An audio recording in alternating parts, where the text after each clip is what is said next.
En la sección de economía, amigos, hoy conversamos con el economista Pedro Palma a propósito del incremento en el tipo de cambio considerable que hemos experimentado en las últimas semanas. 29% es el alza del tipo de cambio oficial en la última semana. ¿Qué ha llevado a este repunte en los últimos 8 días? Bueno, como veníamos comentando del segmento anterior, ha habido una reducción notable de la oferta de dólares porque la exportación de petróleo se ha venido al piso, entre otras cosas, digamos, estimulado también por las sanciones impuestas en los Estados Unidos que impide que los norteamericanos puedan seguir importando petróleo venezolano. Todo eso ha hecho que la oferta de dólares se haya venido al piso, pero ¿qué pasaba? Que a pesar de que hayan pocos dólares, no aumentaba el precio, que no habían bolívares con qué comprar esos dólares. Sin embargo, eso no era sostenible en el tiempo. Todo el mundo sabía que ese estancamiento en el precio y eso entonces reventó en el momento en que empresas públicas, fundamentalmente PDVSA, hizo una serie de pagos a sus proveedores en bolívares. Esos bolívares, al entrar a la economía, generaron una mayor liquidez, una mayor disponibilidad de liquidez que se canalizó a la compra de dólares, y eso es lo que explica en buena medida por qué el tipo de cambio, por qué el precio del dólar se ha disparado últimamente. Ahora, ¿este ritmo va a mantenerse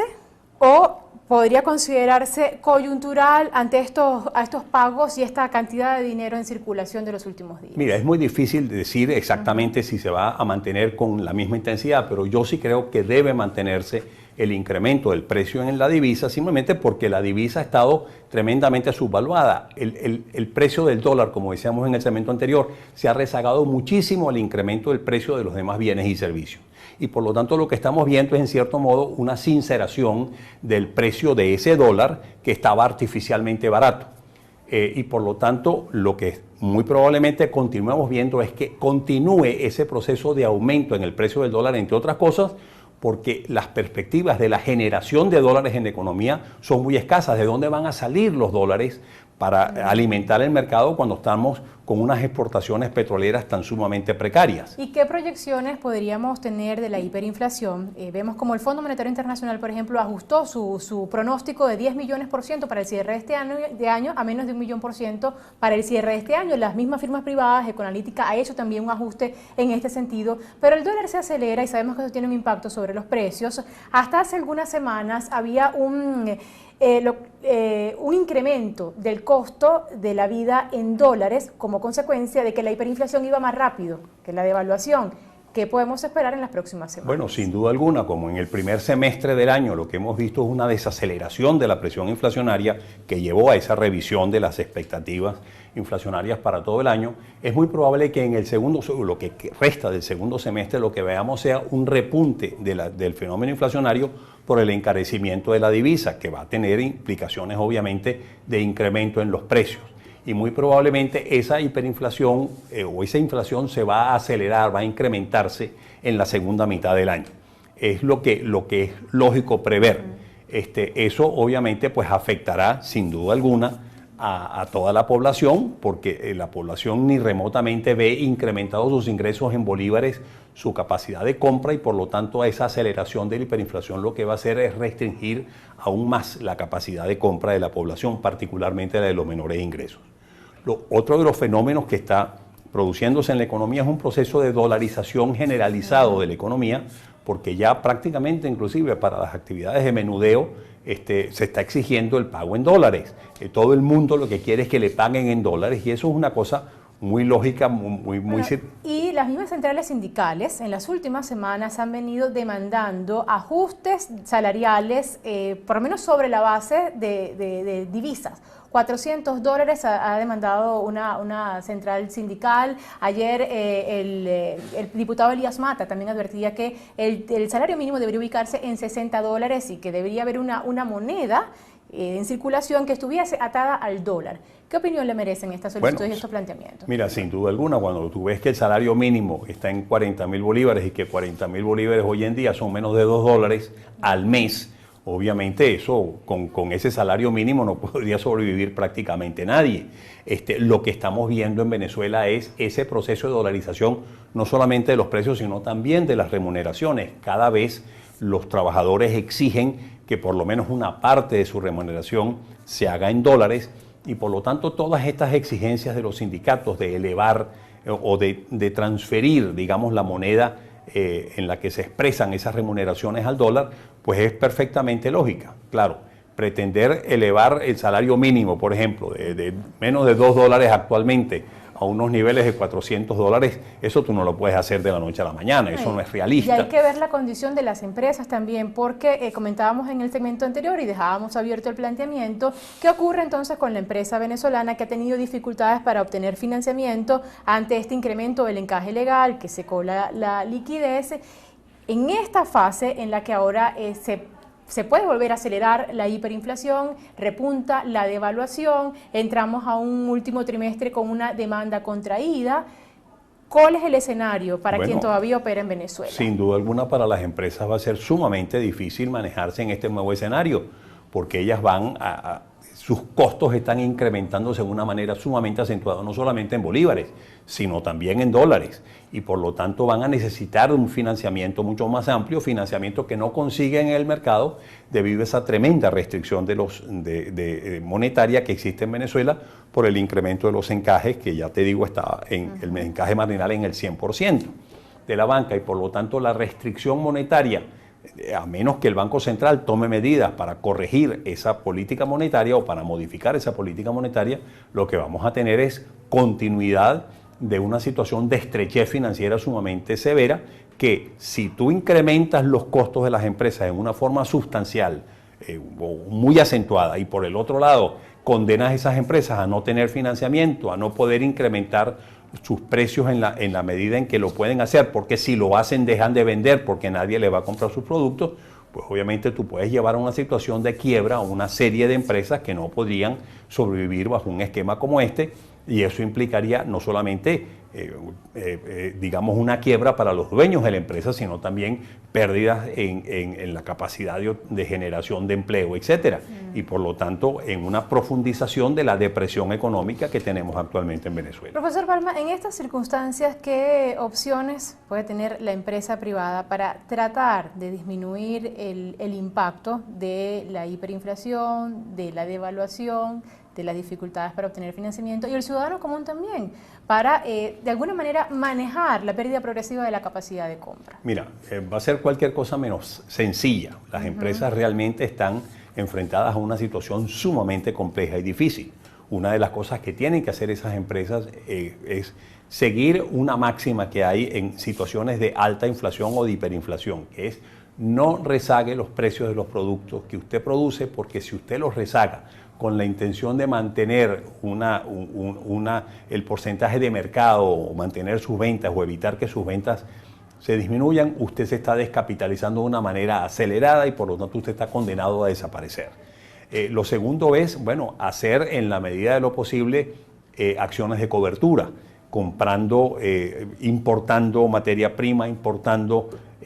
productos, bienes intermedios, productos finales que ellos puedan vender con la finalidad de incrementar sus inventarios y de esa forma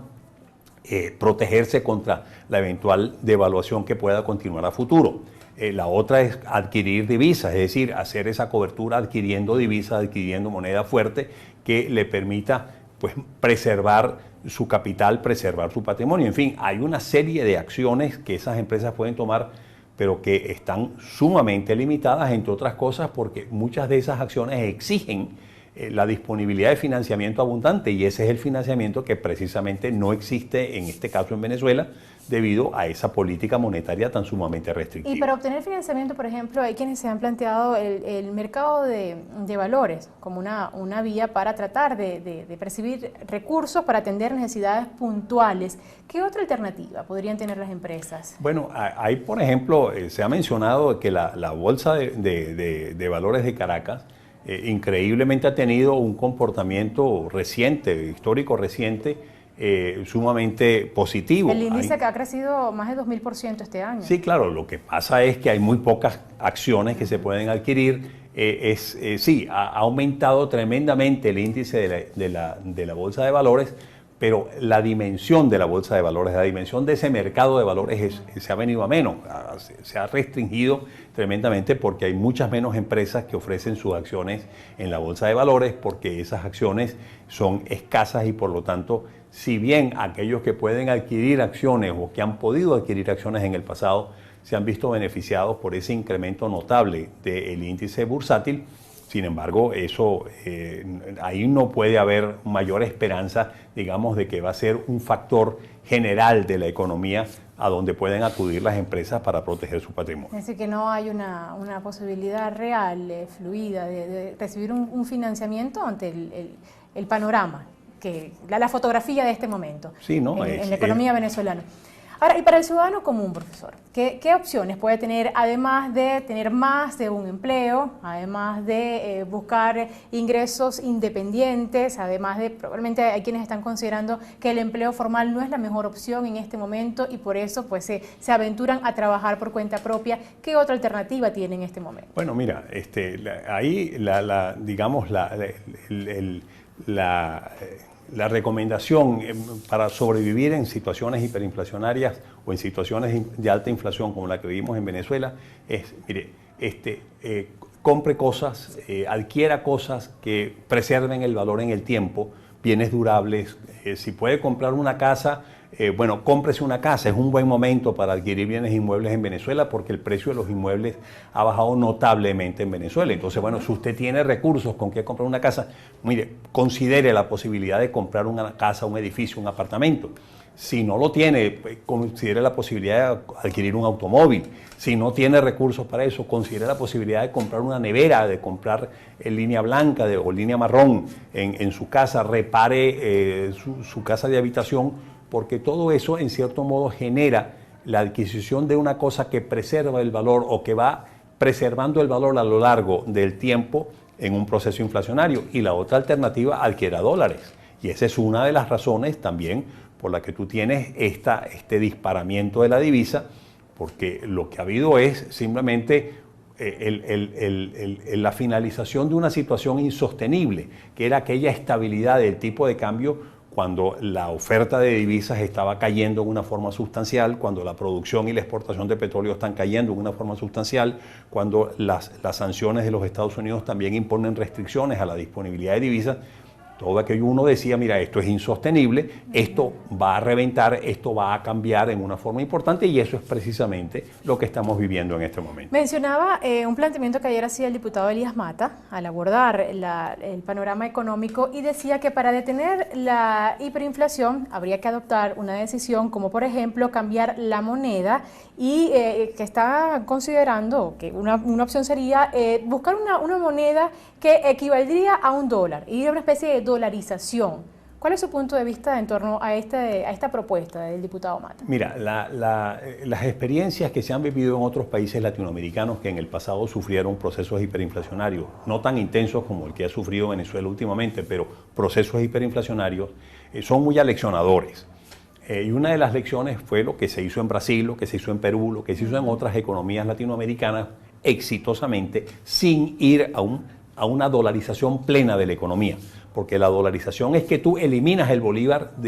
como moneda y te vas a que solamente sea el dólar la única moneda de circulación y de aceptación dentro de esa economía. No hay otra moneda sino el dólar. Eso es lo que es una dolarización de la economía, que es lo que hicieron Ecuador, El Salvador y otros, Panamá, hace más de un siglo. Eso es dolarización. No, en este caso,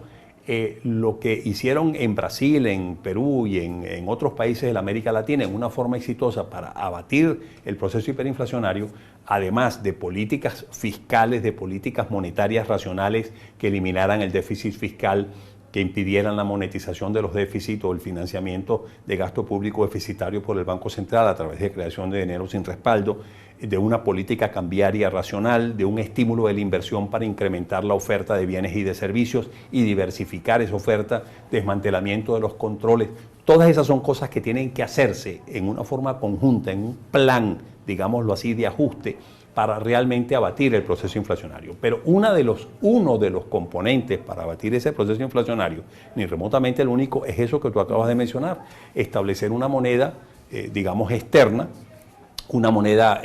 digamos, en primer término, contable de 1 a 1 con el dólar, y entonces establecer un tipo de cambio de la moneda, del bolívar en este caso, con respecto a esa moneda contable, al principio ir, digamos, estableciendo los precios en esa moneda contable o en los bolívares, y que finalmente cuando ya todo tienda a expresarse, los precios tiendan a expresarse en esa moneda contable, transformar esa moneda contable por una moneda real, una moneda específica, como es el caso del real en Brasil, como fue el caso del sol en Perú, etcétera, del sol en Perú, y de esa forma abatir o contribuir al abatimiento del proceso hiperinflacionario, pero sin renunciar a tu tener tu propia moneda y por lo tanto sin renunciar a tu poder seguir actuando en materia de política monetaria y de política cambiaria. Profesor Palma, muchísimas gracias por habernos acompañado hoy, por haber compartido con nosotros su análisis y sus comentarios. Hemos conversado, amigos, con Pedro Palma, economista, expresidente de la Academia Nacional de Ciencias Económicas, individuo de número de la Academia Nacional de Ciencias Económicas y director de la firma Ecoanalítica.